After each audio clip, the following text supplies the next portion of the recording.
যেমন বই পড়লে আমরা জ্ঞান পাই, ওঙ্কার শব্দটা আমরা জপ করলে আমাদের ভিতরে চেতনারূপ জ্ঞান তৈরি হয়। নিতাই হরি বল। কথাটা একটু বোঝা গেছে? খুব ডেপ্থের কথা। হ্যাঁ গো মায়েরা, তাহলে আমাদের ষটচক্রের ভিতরে ওই সুরের ঝঙ্কারটা বারবার ঝঙ্কৃত করতে বললেন। নারায়ণ বললেন আমার হাতে আর এক হাতে আছে চক্র। কি এই চক্রটা দিয়ে কি শেখালো? ভেবে দেখো, জীবনটা চক্রের মতো সরে যাচ্ছে, যাচ্ছে না? কালের নিয়মে চক্রের গতিতে তোমারও জীবনটা চক্রে চক্রে পার হয়ে যাচ্ছে। কিরকম? আজ ছিলে শিশু, কালের বিবর্তনে তুমি যৌবনে পা রাখলে। আহা, শিশু ছিলে, কৈশোরে পা রাখলে, আস্তে আস্তে যৌবন, কালের নিয়মে বার্ধক্য, কালের নিয়মে যেন চক্র ঘুরতে ঘুরতে তোমার জীবনটা আস্তে আস্তে মহাপ্রস্থানের দিকে। এটা দিয়ে আমাদের কি শেখায়? তোমার জীবনটা কালের বিবর্তনে, change is the rule of nature, প্রকৃতির নিয়ম হলো পরিবর্তন। তাই তোমার জীবনটা ছোট হয়ে আসছে, তোমার ভিতরে সেই সুরের সাড়া জাগাও। আর যেদিন তুমি সুরের সাড়া জাগাবে, আস্তে আস্তে কি হবে জানো? ওই সুরময় হলে সমাজে যারা অসুর তাদের বিরুদ্ধে প্রতিবাদের আগুন তুমি জ্বেলে দিতে পারবে। এই সমাজে দেখবেন যারা সমাজটাকে শেষ করে দেয়, সেই সমাজের ওই অসুরগুলোকে বিনাশ করার জন্য তোমার ভিতরে সেই শক্তি জাগ্রত হবে। ভেবে দেখবেন, যাদের চেতনা আছে, যাদের জ্ঞান আছে, তারা সব সময় চাইবে কি আমার সমাজটা সুস্থ থাক। কি বল? ব্লাড ডোনেশন ক্যাম্প কোনো লেখাপড়াবিহীন মানুষগুলো করে কি? কোনো জায়গায় ব্লাড ডোনেশন ক্যাম্প হচ্ছে, আপনি ভালো করে ভেবে দেখবেন, ওখানে দেখবেন অনেক সুমস্তিষ্ক মানুষের একটা অক্লান্ত পরিশ্রমের ফসল আছে। সব শিক্ষিত মানুষরা বসে বসে চিন্তা করে, দেখ ভাই, রক্ত তো আর তৈরি হয় না, রক্ত মানুষকে দিয়েই মানুষকে বাঁচানো যায়। কে এই পৃথিবীতে জানবেন, সবটারই বিকল্প তৈরি হলেও রক্তের কিন্তু বিকল্প নেই। রক্তটা তৈরি হয় না বিকল্পভাবে, রক্ত মানুষের রক্ত দিয়ে মানুষকে বাঁচানো যায়। শিক্ষিত মানুষরা দেখলো একটা ব্লাড ডোনেশন কাম করলে কি হয়, যাদের রক্ত দেওয়ার ক্ষমতা আছে তারা যদি রক্ত দেয়, সেই রক্তটা ব্লাড ব্যাংকে রাখবো, আর পরবর্তীকালে সেটা দিয়ে আবার মানুষকে বাঁচাবো। যাদের ভিতরে শিক্ষা আছে, যাদের ভিতরে চেতনা আছে, তারা সব সময় চাইবে সমাজটা যাতে সুন্দর হয়, সমাজটা যাতে সুস্থ থাকে। হ্যাঁ, এই চিন্তা ভাবনা তাদের মাথার উপরে বারবার ক্রিয়া করে। এই জন্য ভেবে দেখবেন ভক্তমণ্ডলী, তৎকালীন দিনের বিচক্ষণ মানুষটা বললেন, যদি তুমি অনর্গল এই নারায়ণের পূজা করো, তোমার ভিতরটা তৈরি হয়ে যাবে, ওঙ্কার ধ্বনিতে সুরময় হয়ে যাবে, হৃদয়টা তোমার কমল হয়ে যাবে, ফুলের মতো হবে। আস্তে আস্তে তোমার ভিতরে সেই শক্তি জাগ্রত হবে। কারণ জীবনটা বড় ছোট, কালের বিবর্তনে দেখবে সমাজে অসুরগুলোকে বিনাশের ক্ষমতা জাগবে। দরকার হলে নারায়ণের হাতে যে গদাটাকে দেখিয়ে দিয়ে বলল, যারা অসুর, যারা সমাজকে ক্ষতি করে, যারা সমাজটাকে ধ্বংস করে দেয়, দরকার হলে ওই আসরিক প্রবৃত্তিকে বিনাশ করার জন্য তুমি গদা হাতে নাও, অস্ত্র হাতে নিয়ে সশস্ত্র হয়ে সমাজটাকে তুমি রক্ষা করো। আমার কথাটার মানে একটু বোঝা গেল? আর আমরা নারায়ণের কাছে গিয়ে কি চাই? হে নারায়ণ, আমার ছেলের একটা সুন্দর বউ খুঁজে দাও, মেয়েটার একটা ভালো স্বামী খুঁজে দাও, পারলে আমার গাঁটের ব্যথাটা সারিয়ে দাও, পারলে অম্বলটা যদি সারিয়ে দাও, তোমার কাছে জোড়া কি মালসা দিয়ে যাব। খোঁজ দাও। আমরা কোনোদিন সেখান থেকে জ্ঞান গ্রহণ করি না। আমি পা দুটো জড়িয়ে ধরে অনুনয় বিনয় করব। এই জন্যে শুধু মূর্তি পূজা করে লাভ নেই, মূর্তির ভিতরে কি আছে আগে জানতে হবে। এই যে মা দুর্গাকে পূজা করা হয় কেন? দেখিয়ে দেয় প্রতিটা নারী তো দুর্গা। 10 হাতে 10টা অস্ত্র, একদম ঠিক চালাও। এই 10টা অস্ত্র মানে কি ভালো করে ভেবে দেখবেন। কোনো মেয়ের 10টা হাত থাকে কি? প্রশ্ন। কোনো মেয়ের 10টা হাত থাকে?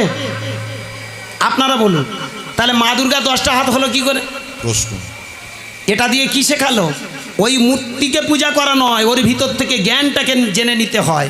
শুধু আমার মা একা নয়, সঙ্গে আরো 4টে ছেলেপুলেকে সঙ্গে নিলেন। মা যখন বাপের বাড়ি আসে, মা একা আসে না, সঙ্গে আরো 4টে ছেলে মেয়ে নিয়ে আসে, ঠিক তো নাকি? কার্তিক, গণেশ, লক্ষ্মী, সরস্বতী, ঠিক তো? তাহলে ওদের কটা করে হাত? গণেশের 2টো, কার্তিকের 2টো, অনেকে গণেশের 4টে হাত বলে, পরে যাব 4টে হাতের গল্প। আগে এই গল্পটা শুনুন। প্রধানত প্রত্যেকটা মানুষের 2টো হাত থাকে। তাহলে গণেশের 2টো, কার্তিকের 2টো, লক্ষ্মীর 2টো, কটা হলো? 8টা। 4 দুগুণে 8টা। আর মা দুর্গার কটা হলো? 2টো। তাহলে মোট 10টা হাত। বুঝার ব্যাপার। এটা দিয়ে শিখিয়ে দিল, তুমি যখন যাবে একটা ইউনিটি তৈরি করে নিয়ে যাও। কি ভালো করে ভেবে দেখবেন ও মায়েরা, খুব ঠান্ডা মাথায় ভাবুন তো, মা কৈলাস থেকে আসে বাপের বাড়িতে। বর্তমানে তো বাপের বাড়ি নাকি? বর্তমানে বাপের বাড়ি। তাহলে মা যখন বাপের বাড়ি আসছে, বলুন তো মায়েরা, আপনারা যখন বাপের বাড়িতে যান কি নিয়ে যান? প্রশ্ন। আস্তে আস্তে।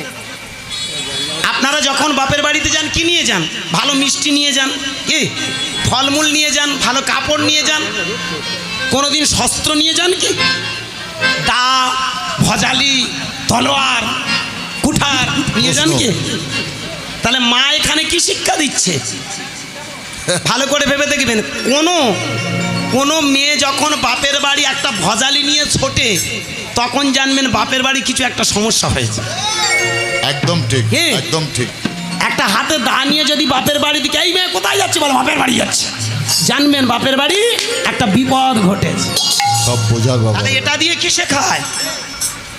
বাপের বাড়ি মানে এই মর্তের মাটি। এখানে মা দুর্গাকে ইঙ্গিত করে তখনকার বেদের বৈদিক মুনি ঋষিরা বললেন, শোনো, এটা কি শিখিয়েছে জানো? এটা দিয়ে দেখিয়ে দিল, আস্তে, এটা দিয়ে দেখিয়ে দিল, মায়ের হাতের অস্ত্র দিয়ে এটাই শিক্ষা দেয়, এই সমাজের বুকে আসরিক প্রবৃত্তিগুলো বৃদ্ধি হয়েছে, তাই একমাত্র জাগতে পারে নারী। আর এই নারী সমাজ যেদিন জাগবে, সেই নারী সমাজের পাশে একটা ইউনিটির প্রয়োজন। ইউনিটিটা কি? প্রথম ইউনিটি হলো লক্ষ্মী। আপনি যুদ্ধ করতে যাবেন, যদি পকেটে টাকা না থাকে আপনি যুদ্ধ করতে পারবেন কি? প্রশ্ন। যে কোনো জায়গায় যাবেন, টাকা ছাড়া কোনো কিছু হবে কি? তাহলে যুদ্ধ করতে গেলে অর্থের প্রয়োজন, প্রথম অর্থ। দ্বিতীয়ত জ্ঞান। সেখানে দাঁড়িয়ে বলল, তোমার পাশে সঙ্গে নাও সরস্বতীকে। তৃতীয় শক্তি, তার জন্যে নাও কার্তিককে। চতুর্থ লাগবে কার? সুর, গণপতি। ভালো করে ভেবে দেখবেন, কোনো মানুষের, এগুলো তো আমাদের শেখার। আমরা এই জন্যে হরিনাম করলে কি হবে, আপনারা শুনলে কি হবে, বোঝার চেষ্টা করেন না। আমার বলা দরকার বলে যাই। একটু মজার জায়গা দেখুন, এই যে সুর দিলেন, কোনো মানুষের মাথায় হাতির মাথা দিলে সে বাঁচবে কি? প্রশ্ন। বলুন। কোনো মানুষ, আপনার গলায় বিজ্ঞানের এত কল্যাণ হয়েছে, বলুন না, হার্ট ট্রান্সপ্লান্টেশন হচ্ছে, ব্লাড ট্রান্সপ্লান্টেশন হচ্ছে, কিডনি ট্রান্সপ্লান্টেশন হচ্ছে, বলুন, কিন্তু কোনোদিন মুন্ড কেটে সেই জায়গায় হাতির মুন্ড বসানো আছে কি কারণ? প্রশ্ন। এইগুলো আমরা না জেনে অবুঝের মতো ছুটি। এখানে আমাদের বেদ, আমাদের শাস্ত্র কি শিক্ষা দিল? ওই গণেশকে দিয়ে দেখিয়ে দিল, অর্থ দরকার, জ্ঞান দরকার, শক্তির দরকার, তিনটে যেমন পেলে সাথে সাথে একটা সুরে তুমি চলো, এক সুরে চলো, একটা ইউনিটি তৈরি করো। আমার নিমাই চাঁদ সামনে সামনে গেছে, আর দুটো বাহু তুলে হরি বল, হরি বল, হরি বল, হরি বল, বল হরি বল, হরি বল, হরি বল, হরি বল, হরি বল, হরি বল, হরি বল, হরি বল, হরি বল, হরি বল, হরি বল, হরি বল, হরি বল, বল হরি বল, বল হরি বল, হরি বল, হরি বল, হরি বল, হরি বল, হরি বল, হরি বল, হরি বল, হরি বল, হরি বল, হরি বল, হরি বল, হরি বল, হরি বল, হরি বল, বল হরি বল, হরি বল, হরি বল, হরি বল, হরি বল, হরি বল, হরি বল, হরি বল, হরি বল, হরি বল, হরি বল, হরি বল, হরি বল, বল হরি বল, তাই গৌর হরি হরি বল, হরি বল।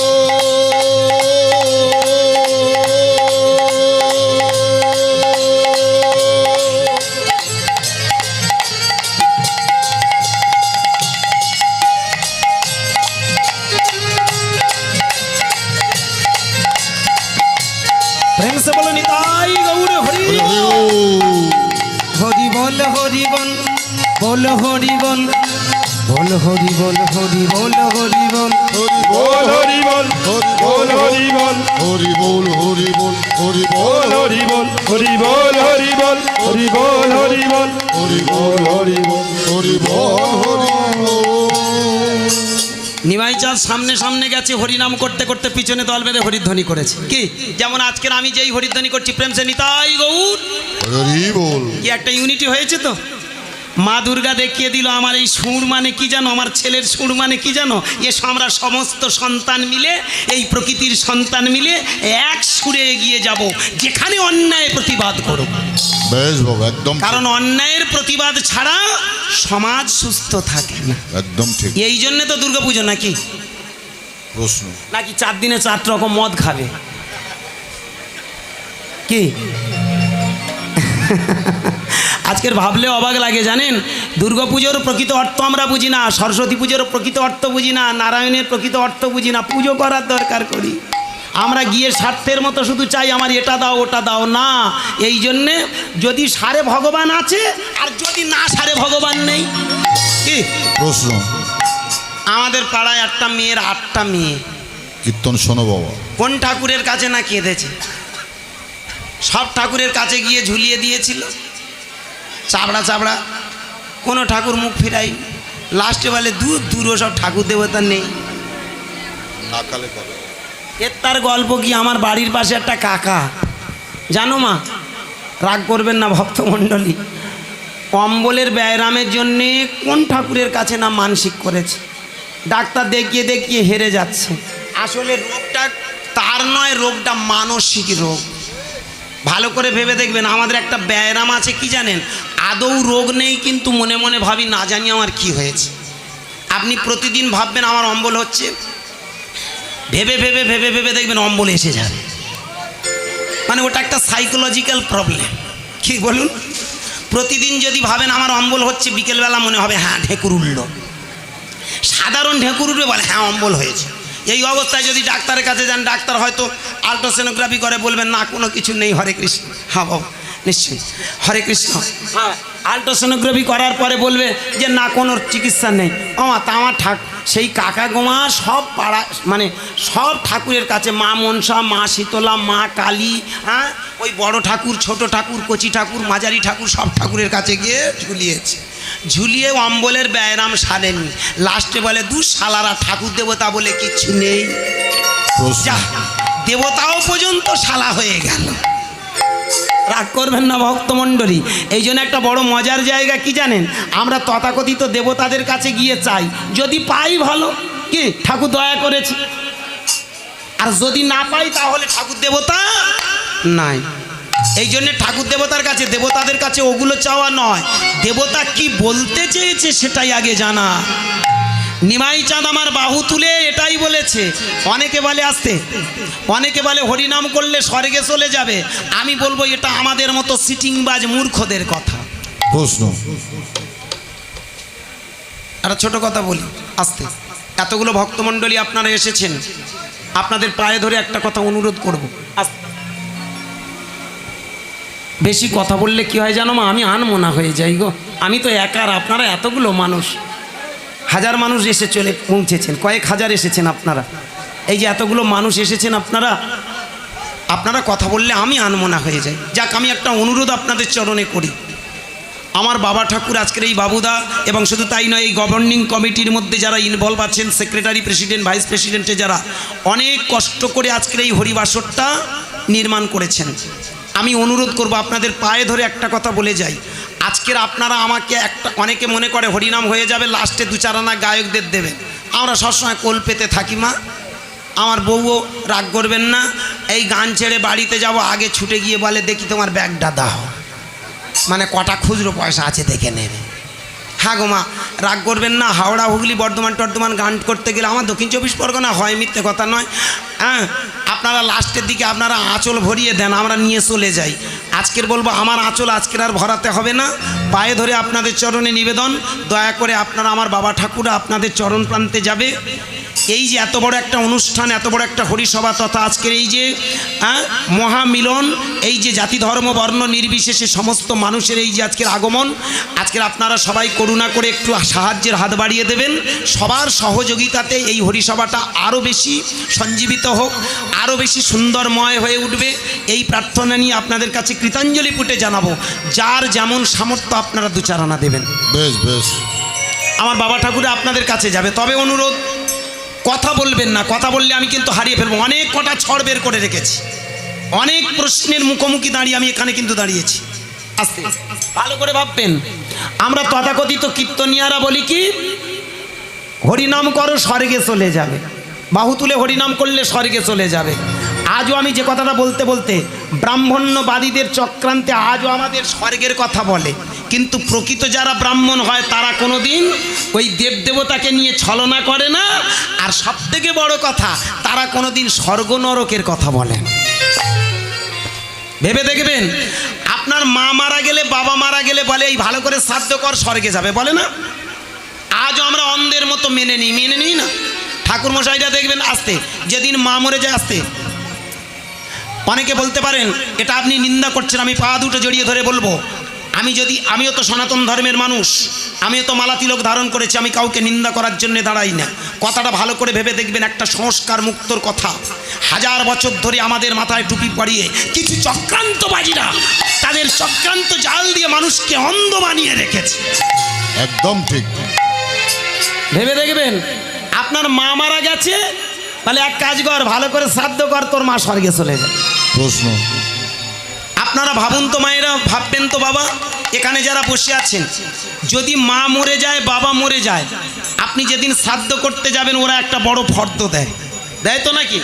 ওটা সিঁড়ি, ওই সিঁড়ি ধরলে তোমার মা স্বর্গে চলে যাবে। প্রশ্ন, কীরকম সিঁড়ি? ওই সিঁড়িতে সব কায়দা লেখা আছে, যত কায়দাগুলো সুন্দর করে লেখা আছে, ওইগুলো ধরলে নাকি তোমার মা স্বর্গে চলে যায়। ভালো করে ভেবে দেখবেন, এর মা মারা গেছে এই মাঘ মাসের 12 তারিখে মারা গেছে, ওই যে গেল মাঘ মাস না, মারা গেছে, ওর মা মারা গেছে, হঠাৎ করে স্ট্রোক হয়েছে, স্ট্রোকে মারা গেছে। মারা যাওয়ার পরে আমি দেখি ঠাকুরমশাই ওর হাতে শ্রাদ্ধের জন্য একটা ফর্দ তুলে দিয়েছে। তা আমি বলি দেখি ফর্দটা ভালো করে দেখি, একটু লক্ষ্য করি কি কি লিখেছে। প্রথমে দেখি সিদ্ধি, পান, সুপারি সব যা লিখতে হয় দেয়া হলো। তারপরে আস্তে আস্তে যেটা ওর মায়ের ক্ষেত্রে নয়, সবার মা বাবার ক্ষেত্রে সেটা সুন্দর করে গুছানো থাকে। কি লেখা থাকে? একটা খাট পালঙ্ক, একটা মশারি, একটা দুটো বালিশ, একটা বেড কাপড়, একটা ছাতা, একটা জুতো, সেই সঙ্গে বাটি, ঘটি, থালা, বাসন সব কিছু নূতন। এর মা যখন মারা গেছে, আমি গিয়ে বলছি ঠাকুরমশাই যদি কিছু মনে না করো, এই এতগুলো কেন গো? এই যে আপনারা ফর্দটা দিয়েছেন, এটা কোন শাস্ত্রের কথা? বলে তোমার মাথায় ঢুকবে না, ওটা আমাদের পুরোহিত দর্পণের কথা।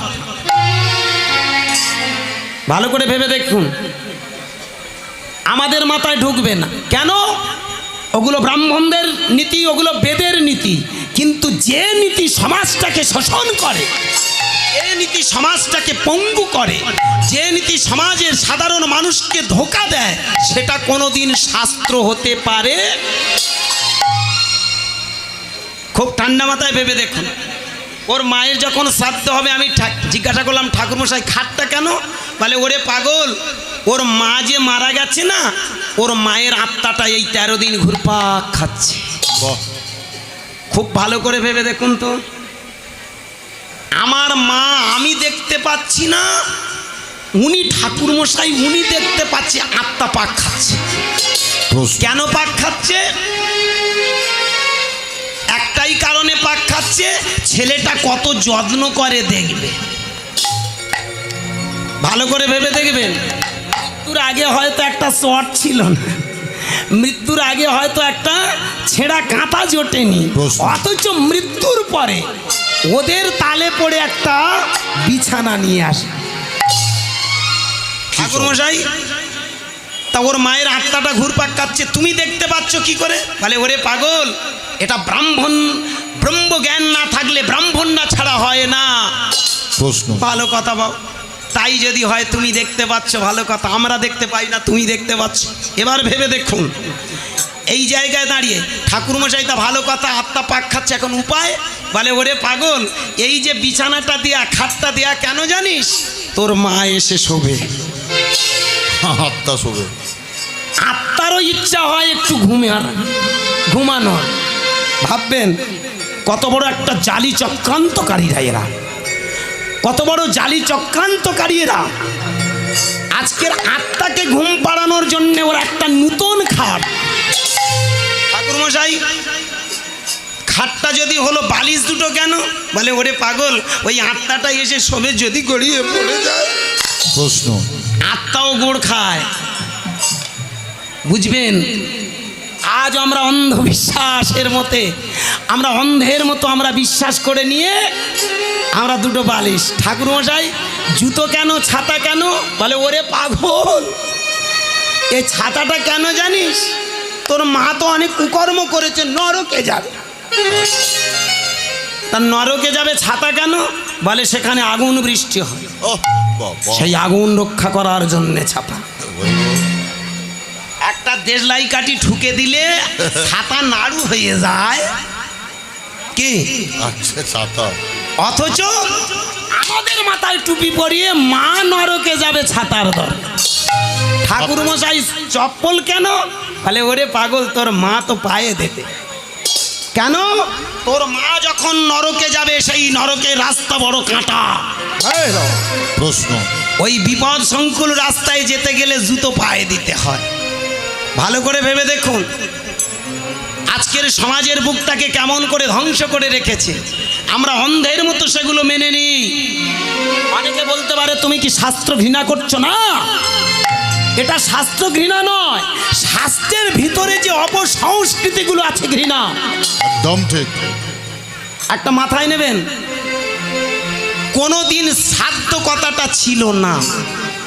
আর সব থেকে বড় কথা, আত্মার কোনোদিন শ্রাদ্ধ করা যায়?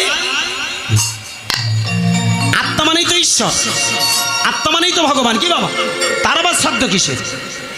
আত্মা তো অবিনশ্বর, আত্মা তো ব্রহ্ম। মানুষ যদি মরে যায়, মৃত্যুর পরে তার আত্মাটা হয়ে যায় ভগবান। আপনি পারবেন ভগবানের নামে পিণ্ড দিতে? বলুন, আপনি পারবেন আপনার ভগবানের নামে শ্রাদ্ধ করতে? পৃথিবীর সব থেকে বড় ভগবানকে বাবা মা তো। অথচ আজকের আমরা অন্ধের মতো সেটা ভেবে নিই, না জানি বাবার শ্রাদ্ধ করলে বাবা স্বর্গে চলে যাবে। এটা যে কত বড় মহা অন্যায়। যুগ যুগ ধরে ভালো করে ভেবে দেখবেন, আমরা এই অন্যায়টাকে মেনে এসেছি। অনেকে বলতে পারে বাবা, তাহলে কি আমরা শ্রাদ্ধ করব না? করবেন কি করবেন না সেটা আপনার চিন্তা হবে। প্রশ্ন। কিন্তু আগে জেনে, আগে বুঝে দেখুন, এটা প্রকৃত ধর্মের কথা না চিটিংবাজদের কথা। প্রশ্ন। প্রকৃত যারা ব্রাহ্মণ হয় তারা কোনোদিন এই কথাগুলো বলে না। ভালো করে ভেবে দেখবেন, ব্রহ্মজানতি ব্রাহ্মণ। ব্রাহ্মণ কারা? যাদের ভিতরে ব্রহ্ম জ্ঞান আছে, যাদের ভিতরে ব্রহ্ম তেজ আছে, সেই হলো প্রকৃত ব্রাহ্মণ। এই যে ভালো করে ভেবে দেখবেন, 9টা সূত্র। 9টা সূত্র কারা? ওঙ্কার প্রথম সূত্রে, দ্বিতীয় অগ্নি প্রকৃতিকা, তৃতীয় তক্ষণ আগস্ট, চতুর্থে চন্দ্রমা স্থিতং, পঞ্চমে পিতৃ সমস্ত, ষষ্ঠে চৈব প্রজাপতি, সপ্তমে বাসপ্রক্তা, অষ্টাবশুষ, নবমে শঙ্কর প্রক্তা, নবসূত্র সুলক্ষণ। অত সোজা নয়। এই 9টা সূত্রের মধ্যে 9টা দেবতা, আচার বিনয় বিদ্যা প্রতিষ্ঠা তীর্থ দর্শনম, নিষ্ঠা বৃত্তি তব দান নবদাকুল লক্ষণম। ব্রাহ্মণ হলো তারা, আমি প্রকৃত ব্রাহ্মণ যারা, তাদেরকে স্যালুট করি। কিন্তু ব্রাহ্মণের নাম করে যারা সমাজটাকে ধ্বংস করে যায়, আমি বলবো তারা কোনোদিন ব্রাহ্মণ হতে পারে না। আমার নিমাই চাঁদ তাই হরিনাম করে দেখিয়ে দিল ব্রাহ্মণ কারা। এই এতক্ষণ আমি কেন বগর বগর করছিলাম জানেন? হাত তুলুন।